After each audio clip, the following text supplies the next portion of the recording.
Guy, 7e demi-finale minimale pour le Real, c'est un record. Zinedine Zidane, justement, on en parlait, il est avec Dominique Arnaud. Oui, Zinedine, ça a été long, ça a été dur, mais c'est fait. Est-ce que, émotionnellement, c'est le match le plus dur que vous avez vécu sur le banc du Real? Je pense que oui.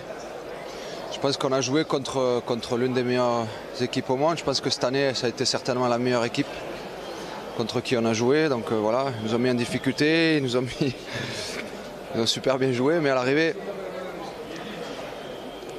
on ne s'est pas énervé. On a eu des moments où nous, on a eu la possession de ballon, où on a eu des occasions pour marquer, on ne l'a pas fait. Et vous n'êtes jamais à l'abri de faire de temps en temps une erreur.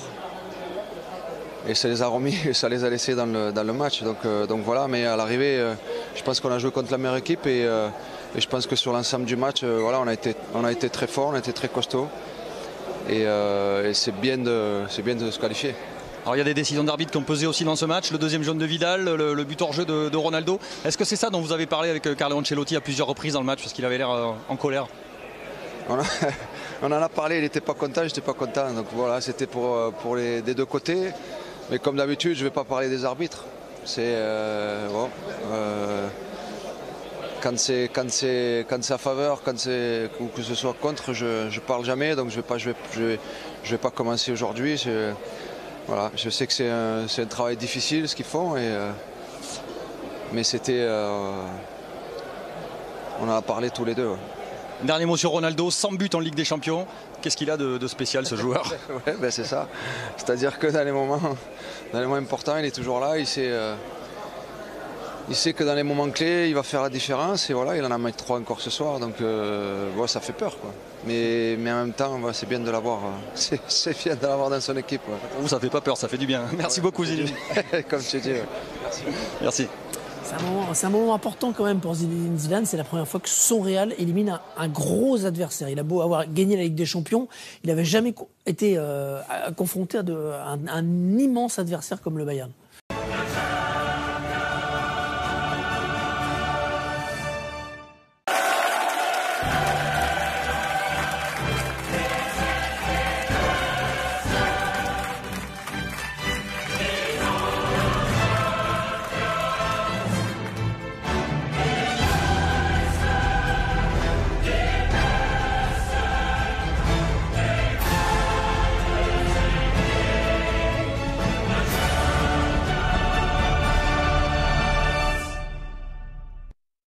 Chelsea e Bayern de Munique fizeram hoje um daqueles jogos memoráveis, com 2 gols, prorrogação e disputa de pênaltis.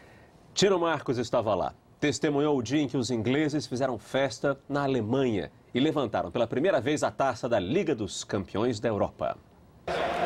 O maior ídolo do time alemão no chão, desolado. O herói africano dos ingleses. Era o capítulo final de um épico de mais de 2 horas. Começou devagar, sem gol em 82 minutos de jogo. E quanta coisa ainda aconteceria. Miller cabeceou para baixo. Bola e torcida foram para cima. Bayern 1-0. Aos 37 do segundo tempo. Vitória certa? Não fosse outra cabeçada. Forte, precisa. Didier Drogba. O herói. O herói? Quando o jogo foi para a prorrogação, foi Drogba quem fez pênalti em Ribéry. Mas a cobrança de Robben parou em Peter Cech. E o jogo continuaria, dramaticamente empatado até o fim. Seguiria então uma sequência de 10 pênaltis.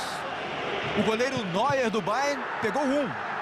Peter Cech do Chelsea pegou 2. A chance do título estava na cobrança de Didier Drogba. E ele fez a história. Herói. Gol do título do time inglês. O herói consolou Robben. Os jogadores do Chelsea saudaram os abatidos rivais do Bayern. Elegância e explosão de alegria. O Chelsea é o vencedor da Liga dos Campeões. Há 47 anos, um time não conquista em casa a Liga dos Campeões. E essa conta continua. O Bayern perdeu a oportunidade e o Chelsea é campeão pela primeira vez.